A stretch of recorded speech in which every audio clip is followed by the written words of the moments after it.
Hello दोस्तों। तो आज देखो, आज हम बात करेंगे इनर्शियल और नॉन इनर्शियल फ्रेम्स के बारे में। मतलब सब समझाने की कोशिश करूंगा, सिर्फ थॉट एक्सपेरिमेंट करेंगे। मैं मैथमेटिकल प्रूफ डेरिवेशन नहीं करूंगा, आखिर में हल्की सी बातें कर लेंगे। मैं कोशिश करूंगा समझाने की कि भाई साहब ये सूडो फोर्स क्यों लगता है, कब लगता है। तो इन लोगों को ना बहुत कन्फ्यूजन है, ठीक है, कि भाई साहब ये इनर्शिया से क्यों नहीं हो गया। तो चलो मतलब समझाने की कोशिश करता हूँ। देखो, सबसे पहले तो समझो कि इनर्शियल और नॉन इनर्शियल फ्रेम क्या होता है। फिर मैं समझाऊंगा कि भाई साहब नॉन इनर्शियल फ्रेम में सूडो फोर्स क्यों लगता है और वहाँ पे न्यूटन के लॉस वैलिड क्यों नहीं होते। ठीक है, सिर्फ एक थॉट एक्सपेरिमेंट करने वाले, इमेजिनेशन करवाऊंगा मैं बस। ठीक है, चलो। सबसे पहली चीज़ मेरे ख्याल से तुम लोगों को पता ही होगा, स्टिल मैं बता देता हूँ बेसिक चीज़ें कि इनर्शियल फ्रेम क्या होता है।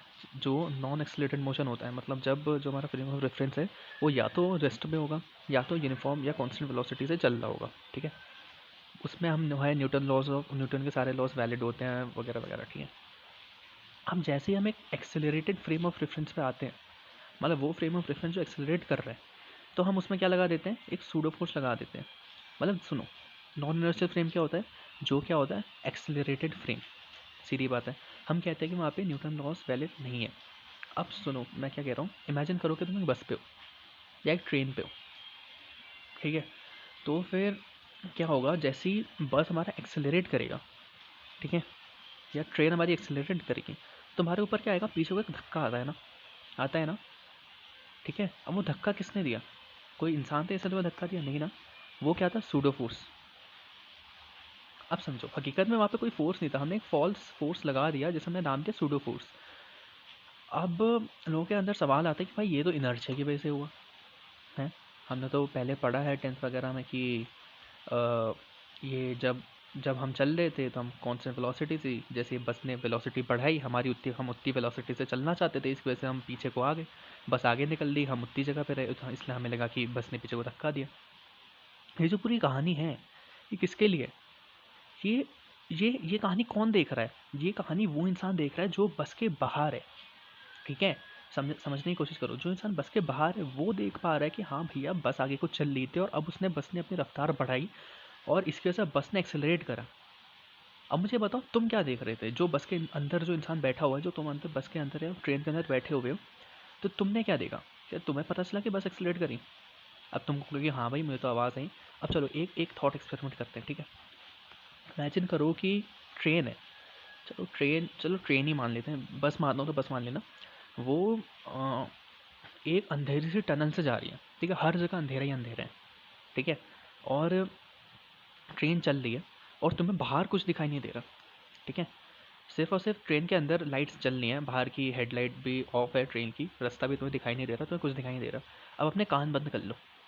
ठीक है, क्योंकि कानों से आवाज़ पता चल जाता है कि भैया बस चल रही है या नहीं चल रही है। ठीक है, एक काम करना, कान बंद कर लेना। ठीक है, अब सपोज बस रुकी, मतलब ट्रेन रुकी हुई थी, या मतलब तुम बैठे हो, तुम्हें क्या दिखाई देगा कि जो तुम्हारे बगल वाला बंदा है वो रेस्ट पे है, जो ट्रेन का ड्राइवर है तो वो भी उतनी दूर है जितनी एक सेकंड पहले था, वो भी एक सेकंड बाद उतनी दूर है। तुम्हें वो सब रेस्ट पे दिखाई देंगे, है ना? देंगे कि नहीं देंगे? तुम्हें ट्रेन मतलब सब कुछ तुम्हें रेस्ट पे दिखाई दे रहा होगा, क्योंकि बाहर को तो तुम देख नहीं पा रहे हो, तो तुम्हें क्या लगेगा कि पूरी ट्रेन किस में है, रेस्ट पे। सुनो सुनो, हमें पता कैसे चलता है कोई ऑब्जेक्ट मूव कर रहा है, हम क्या देखते हैं, रिलेटिव मोशन देखते हैं। ठीक है, जब तुम ट्रेन के अंदर होते हो तुम्हें कैसे पता है कि वो मूव कर रही है, तुम बाहर देखते हो, बाहर अगर चीज़ें पीछे को जा रही हैं तुम्हें पता चल जाता है कि हाँ भैया हम आगे जा रहे हैं। अब मैंने क्या कहा, मैंने कहा हर जगह अंधेरे ही अंधारे हैं, तुम्हें बाहर का कुछ दिखाई नहीं दे रहा, तुम्हारे कान भी बंद है, तुम्हें क्या लग रहा है कि ट्रेन किस पे है, रेस्ट पे, है ना? हो सकता है भाई ट्रेन चल रही हो, अगर ट्रेन यूनिफॉर्म मोशन पे चल रही है तब भी तुम्हें क्या लगेगा कि ट्रेन रेस्ट पर ही है। ठीक है, जिसको ये चीज़ नहीं पता, मतलब अभी ऐसे बता देता हूँ कि भाई यूनिफॉर्म मोशन और रेस्ट एक ही चीज़ होती है, वहाँ पे तुम्हें कुछ अंतर महसूस नहीं होता। ठीक है, अब अब अभी सुनो, अब वापस से उसी कहानी पे आते हैं, तुम्हें क्या लग रहा है, ट्रेन रेस्ट पे।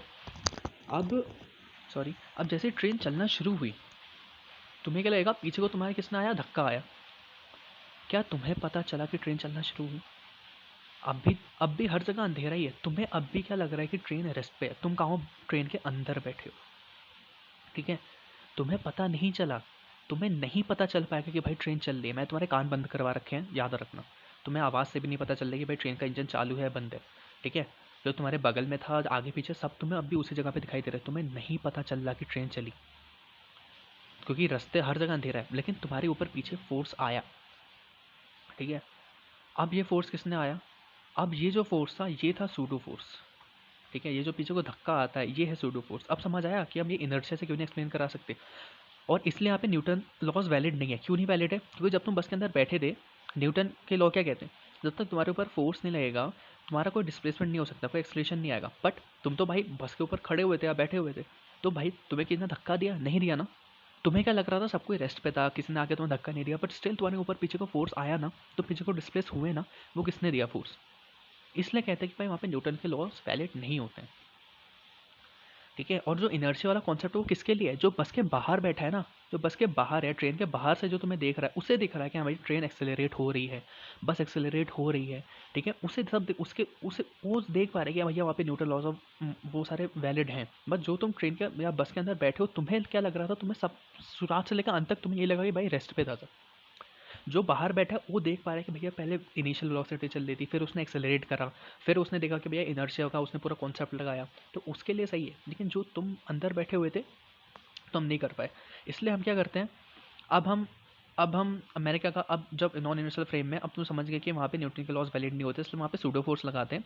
मतलब कह रहे थे जो पीछे को फोर्स आया वो एक सूडो फोर्स आया, कोई एक अनजान किसी ने तुम्हें धक्का दिया होगा। क्यों लगाते हैं? ताकि वहाँ पे न्यूटन के लॉज वैलिड हो सके। एक्चुअल में को धक्का आया क्यों? वो तो सीधी बात है, वो इनर्शिया की वजह से ही आया है। लेकिन वो देख कौन पाया इनर्शिया की वजह से आया? वो जो बस के बाहर था, जो इनर्शियल फ्रेम में था, जो बस के या ट्रेन के बाहर है वो तो इनर्शियल फ्रेम में है, वो तो रुका हुआ है। ठीक है, तो जो अंदर था, तो मतलब एक्चुअल में रीज़न तो इनर्शिया ही है कि इनर्शिया के साथ धक्का आया, मगर जो तू अंदर बैठा हुआ था उसे नहीं पता चल पाया कि इनर्शिया की वजह से उसको धक्का आया। ठीक है, लॉ ऑफ इनर्शिया वो नहीं लगा पा रहा, उसके लिए सब कुछ रेस्ट में था और अब भी है और रहेगा। ठीक है, उसको इसके लिए धक्का क्यों आया? उसे क्या लगा कि उसके ऊपर पीछे का एक फोर्स आया। और वो फोर्स क्यों आया? अब हमने, ताकि न्यूटन के लॉस वैलिड हो पाए, हमने कह दिया था कि भाई साहब पीछे को एक फोर्स लगा दिया हमने, जिसे हमने क्या कह दिया? M A. ठीक है, एक एक्सलेशन क्या है? जिस एक्सलेशन से ट्रेन है बस मूव हो रही होगी। ठीक है, तो अब ये चीज़ समझ आई? नहीं आई? ठीक है, अब इससे क्या होता है, इससे क्या हुआ, जो आगे को फोर्स है और पीछे को फोर्स से बैलेंस हो जाएगा, तो एक्चुअल में जो हमारा नॉन इनर्शियल फ्रेम था वो एक्चुअल में इनर्शियल फ्रेम बन जाएगा, क्योंकि नेट फोर्स कैंसिल हो जाएंगे। तो फिर अब हम पीछे को सूडो फोर्स लगाने के बाद अब हम न्यूटन के लॉस को यहाँ पे यूज़ कर सकते हैं। ठीक है, इसलिए हम सूडो फोर्स वगैरह का कॉन्सेप्ट यूज़ करते हैं। होप तुम्हें समझ आ गया होगा। Thanks for watching.